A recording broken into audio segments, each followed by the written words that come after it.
नमस्कार दोस्तों, स्वागत है आप सभी का दोस्तों एक बार फिर से दोस्तों मोर मोरनी की कहानी। दोस्तों आज की यह कहानी जो मैं आपको सुनाने जा रहा हूँ, ये कहानी बहुत ही ज्ञानवर्धक कहानी है। जो लोग इस कहानी को पूरे मन से और दिल से सुनते हैं, उसके घर में कभी भी कोई क्लेश उत्पन्न नहीं होता है। दोस्तों उसके घर में हमेशा सुख और शांति बनी रहेगी। घर में माता लक्ष्मी का आगमन होगा। तो दोस्तों आपने तो सुना ही होगा कि जिसके घर में रोज लड़ाई झगड़े होते हैं, रोज कलेश होते हैं, उस घर में बरकत नहीं होती, उस घर में माता लक्ष्मी का आगमन नहीं होता। और जिसके घर में सुख शांति होती है, उसके घर में माता लक्ष्मी का निवास रहता है। दोस्तों इस कहानी को सुनने के बाद हमें यह पता चल जाएगा कि हमें घर में लड़ाई झगड़ा क्यों नहीं करना चाहिए, और जिसके घर में लड़ाई झगड़े होते हैं वह उन लड़ाई झगड़ों को कैसे रोक सकता है। क्योंकि घर में सुख शांति का होना बहुत जरूरी है, क्योंकि जहाँ सुख शांति होती है वहीं माता लक्ष्मी निवास करती हैं। जहाँ क्लेश उत्पन्न होते हैं, लड़ाई झगड़े उत्पन्न होते हैं, वहाँ माता लक्ष्मी का वास नहीं होता, वहाँ दुख और दरिद्रता का निवास होता है। हो सके तो इस कहानी को पूरा जरूर सुने। दोस्तों यह कहानी आपके जीवन में बहुत सीख देगी। यह बहुत ही ज्ञानवर्धक कहानी है, इसे जरूर सुने। दोस्तों एक मोर और मोरनी की कहानी। एक जंगल में एक मोर और मोरनी रहते थे। मोर और मोरनी बहुत हंसी खुशी जंगल में रहते थे। एक दिन मोरनी मोर से कहती है, पिया जी हमें यहाँ से चलना चाहिए, हमें वहाँ चलना चाहिए जहाँ हमारे समाज के लोग रहते हैं। काफी सारे मोर मोरनी रहते हैं, हमें वहाँ चलना चाहिए। मोर मोरनी से कहता है, प्रिय अगर हम वहाँ चलेंगे तो रोज लड़ाई झगड़े होंगे। हम दोनों यहाँ जंगल में कितना सुकून से रहते हैं, वहाँ जाने की क्या जरूरत है। लेकिन मोरनी जिद करने लगती है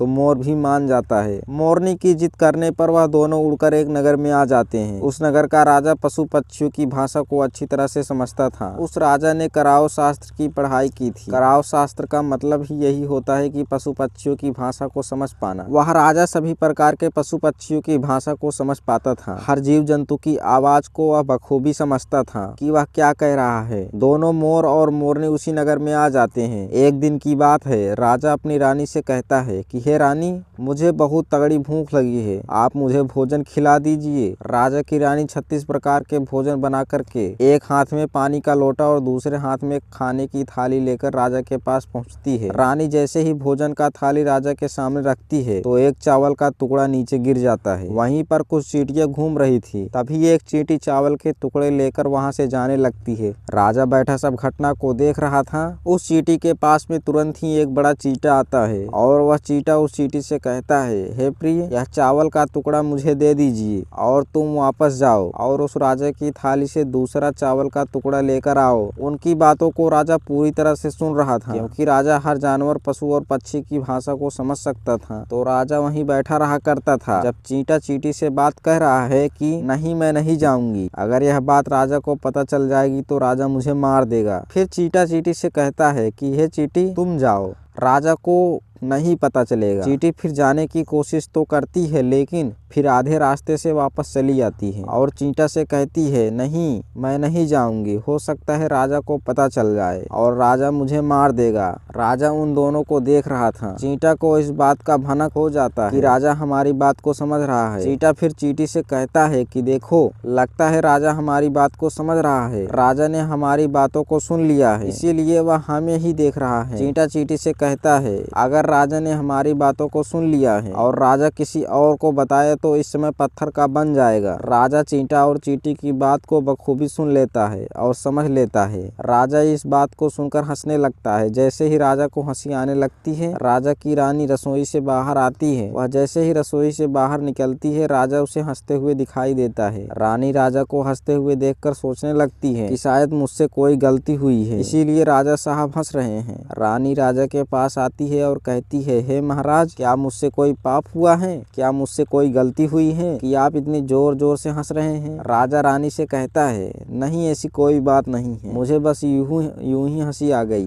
रानी जिद करने लगती है और कहती है, आपको मुझे बताना पड़ेगा कि आप क्यों हंस रहे थे। राजा बार बार मना करता है, क्योंकि राजा को पता था कि चींटी ने कहा है कि अगर मैं चींटी वाली बात किसी को बताऊंगा तो मैं पत्थर का बन जाऊंगा। इसीलिए राजा रानी को यह बात नहीं बताना चाहता था। लेकिन रानी बार बार जिद करती है और कहती है, आपको मुझे बताना ही पड़ेगा बताइएगा कि आप क्यों हंस रहे थे। अगर आप मुझसे सच्चा प्रेम करते हैं, अगर आप मुझे अपना समझते हैं तो आपको यह बताना पड़ेगा कि आप क्यों हंस रहे थे। राजा अब धर्म संकट में पड़ गया है। राजा सोचता है अगर मैं ये बात रानी को बताऊंगा तो मैं पत्थर का बन जाऊंगा, और फिर सोचता है अगर मैं नहीं बताऊंगा तो रानी का विश्वास खत्म हो जाएगा। रानी बहुत जिद करने लगती है। कहते हैं ना, प्रिय हट और बाल हट बहुत तगड़ी होती है। इन दोनों हट से हमेशा बच कर के रहना चाहिए। रानी के प्रिय हट के सामने राजा को झुकना पड़ता है और राजा रानी से कहता है ठीक है, अगर मैं आपको बताऊंगा तो बाद में आपको पछताना पड़ेगा। रानी कहती है कि अभी तो आप कह रहे थे कि कोई बात नहीं है, अभी आप कह रहे हैं कि मुझे पछताना पड़ेगा।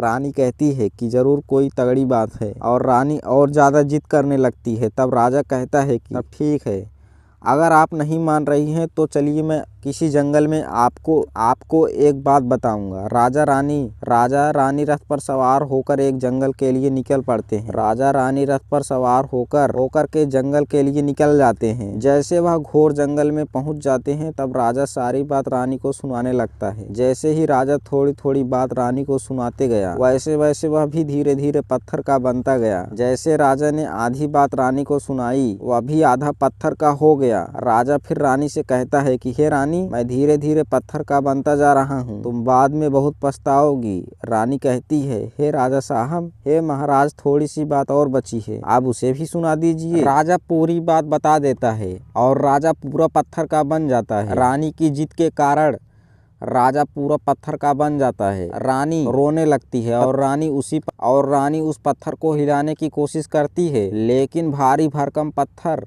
कैसे हिल पाती, क्योंकि राजा बहुत ही भारी था। राजा पत्थर का बन जाता है और उधर रानी सर पटक कर रोती है, छाती पीटती है, विलाप करती है और किसी जीव जंतु से सहायता मांगने के लिए गुहार लगाती है। इन सब कहानी को मोर और मोरनी बखूबी देख रहे थे, अपनी आंखों से देख रहे थे। रानी के विलाप को देखकर मोर मोरनी को दया आ जाती है। मोर मोरनी से कहता है ये होता है प्रिय हट। अपनी इसी प्रिय हट की वजह से हम उस जंगल में कितनी खुशी खुशी रहते थे और यहाँ चले आए। मोरनी मोर से कहती है कि प्रिय, यह रानी बहुत दुखी हो रही है, हमें इसकी सहायता जरूर करनी चाहिए। यह इतना विलाप कर रही है, इसकी ज्यादा तो सहायता हम नहीं कर सकते, लेकिन कम से कम इसको धीरज तो दे ही सकते हैं, यानी उसको विश्वास तो हम दिला ही सकते हैं। यही सोचकर मोर और मोरनी जाकर के रानी से कहते हैं कि रानी साहिबा, जो हुआ वह तो गलत हुआ, लेकिन आप जरा धीरज रखिए, अपने आप को थोड़ा संभालिए, आपके पीछे पूरा राज्य है। राजा तो पत्थर का हो ही चुका है, अब आपको आपके राज्य का कारोबार आपको ही संभालना है। रानी मोर और मोरनी की बात सुनने के बाद कहती है, भाई मोर मोरनी, मैं अपने आप को कैसे संभालूं, क्योंकि अब तो मेरा संसार ही उजड़ गया है, क्योंकि मेरा पति परमेश्वर पत्थर का बन चुका है, और मैं क्या करूं। रानी की यह बात सुनते ही उधर मोरनी के मुख से निकल जाता है, राजा पत्थर के कैसे हो गए। राजा तो इंसान थे, अच्छे भले थे, लेकिन यह पत्थर के कैसे हो गए। रानी वही बात बताने लगती है जो राजा ने चींटी वाली बात रानी को बताई थी। रानी वही बात मोर और मोरनी को बताने लगती है और रानी भी धीरे धीरे करके पत्थर की बन जाती है। और जब रानी पत्थर की हो जाती है और राजा तो पत्थर का हो ही चुका था, जब दोनों पत्थर के हो जाते हैं, उधर मोर मोरनी को चिंता सताने लगती है। उधर मोर और मोरनी बहुत दुखी हो जाते हैं। मोर मोरनी को यह चिंता सताने लगती है कि यह विपत्ति हमारे ऊपर भी आ सकती है, क्योंकि राजा भी उसी चींटी वाली बात से पत्थर का हो चुका है और रानी भी उसी चींटी वाली बात से पत्थर की हो चुकी है। मोर मोरनी से कहता है, हम पर भी खतरा मंडरा रहा है, क्योंकि तुम स्त्रियों से कोई भी बात छिपती नहीं है। मोरनी मोर से कहती है, भैया जी, यहाँ से हम दूर चले क्या। मोर मोरनी से कहता है, हे बेवकूफ, दूर जाने से क्या फायदा, यह संकट तो धरती के किसी भी कोने में हमारा पीछा नहीं छोड़ेगा, यह खतरा तो हमेशा हमारे ऊपर मंडराते रहेगा। अगर जाने अनजाने में यह हमारे मुख से निकल गई तो हम भी पत्थर का बन जाएंगे। इसी बात को लेकर मोर और मोरनी दुखी हो जाते हैं, बहुत चिंतित हो जाते हैं। रात दिन उनको यह दुख खाया जाता है। यह सोचकर वह ना भोजन करते हैं और ना चैन से सोते हैं, बस रात दिन उनको यही दुख सताती है, यही टेंशन रहती है कि यह बात उनके मुख से निकल ना जाए। यदि हमारे मुख से यह बात भूलकर भी निकल गई तो दोनों पति पत्नी पत्थर के बन जाएंगे। यही सोचकर मोर ने दिमाग लगाया कि यदि मैं सारी चींटियों को खत्म कर दूंगा तो यह सब खत्म हो सकता है, क्योंकि यह करा धरा तो चींटियों का है। मोर मोरनी से कहता है, प्रिय, अगर हम सृष्टि के सारी चींटियों को खत्म कर दे तो चींटियों का संकट समाप्त हो जाएगा। और मोर मोरनी इस बात से राजी हो जाते हैं और सभी चींटियों को मार कर खाना शुरू कर देते हैं। मोर और मोरनी का इतना आतंक हो गया था कि सभी चींटियां डर के मारे और बिल खोद करके धरती के अंदर जाकर छिप गईं। मोर और मोरनी ऐसी निगरानी रखते हैं कि उन्हें जहां भी चींटी दिखती है तुरंत दबोच लेते हैं। कोई भी चींटी मोर और मोरनी के आतंक की वजह से बाहर ही नहीं आती थी। सभी चींटियों ने जमीन के अंदर अपना बिल बना लिया था, जमीन के अंदर ही जाकर बैठ जाती हैं। काफी समय बीतने के बाद चींटियों को भूख सताने लगी, क्योंकि भोजन तो बिल में मिलता नहीं, भोजन तो बाहर मिलता है। जैसे ही भोजन के लिए चींटी बाहर आती, मोर उसे दबोच लेता और उसे जान से मार देता। एक चींटी और चींटा बिल के अंदर भोजन के लिए तड़पते हुए श्री हरि विष्णु का जोरदार भजन करने लगा। भक्ति करते करते उन्हें यह भी मालूम नहीं था कि वह कहाँ है कहाँ नहीं। वे घोर तपस्या में लीन हो गए। अंत में जाकर श्री हरि विष्णु उन्हें दर्शन देते हैं और भगवान विष्णु कहते हैं, चींटी चींटा, जो तुम्हें मांगना है मांग सकते हो, हम तुम्हारी भक्ति से प्रसन्न हैं। क्योंकि चींटा और चींटी ने निरंतर भक्ति की थी, ना ही कोई जल ग्रहण किया ना ही कोई अन्न, इसीलिए भगवान विष्णु बहुत जल्दी प्रसन्न हो गए और आकर कहने लगे, जो तुम्हें मांगना है मांग सकते हो, हम तुम्हारी भक्ति से बहुत प्रसन्न हैं। उधर चींटा और चींटी ना जाने कितने दिनों से भूखे और प्यासे थे। दोनों एक ही बात कहते हैं, हे प्रभु, अगर आप हमें वर देना चाहते हैं तो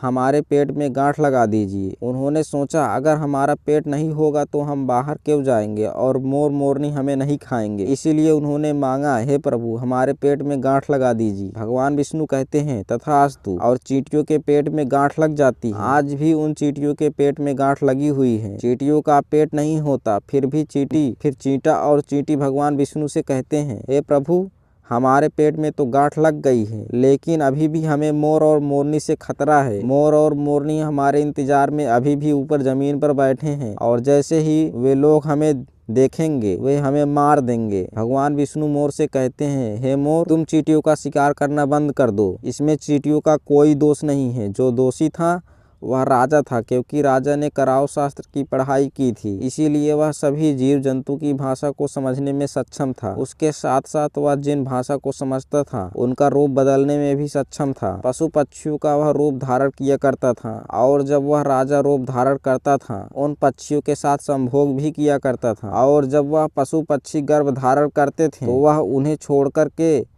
इंसान बन जाता था और फिर ऐसी पशु पक्षियों पर वह जोर जोर से हंसता था। इसकी ऐसी मूर्खता के कारण आज राजा पत्थर का बना पड़ा है। मोर कहता है, हे प्रभु, उनकी रानी का क्या दोष है। श्री हरि विष्णु कहते हैं कि उनकी पत्नी भी उनके इस पाप में भागीदारी है, क्योंकि उनकी पत्नी अगर उनको रोकती तो वह इतना बड़ा पाप नहीं करता, इसीलिए उनकी रानी भी इस पाप की भागीदारी है, इसीलिए आज वह भी पत्थर की बन चुकी है। श्री हरि के समझाने के बाद मोर उनसे कहता है, हे प्रभु, पर इस बात को हम किसी और से कहेंगे जो कि रानी ने हमें सुनाई है, तो क्या हम पत्थर के बन जाएंगे। श्री हरि विष्णु कहते हैं कि तुम्हारा यह श्राप अब समाप्त हो चुका है। तुम्हें किसी से कहने पर कोई फर्क नहीं पड़ेगा, आप किसी से भी कह सकते हैं, तुम्हारे ऊपर से खतरा टल चुका है। मोर और मोरनी बड़े प्रसन्न हो जाते हैं, उनकी खुशी का ठिकाना नहीं था। श्री हरि विष्णु अंतर्ध्यान हो जाते हैं और चले जाते हैं और इधर मोर और मोरनी का खुशी का ठिकाना नहीं था। अगर किसी जानवर को, किसी पशु को खुशी होती है तो वह झूमने लगता है, नाचने लगता है। यही बात मोर के साथ हुआ। मोर को जब यह पता चला कि उनके ऊपर से खतरा टल चुका है तो वह खुशी से नाचने लगा, जोरदार नाचने लगा। उसकी खुशी का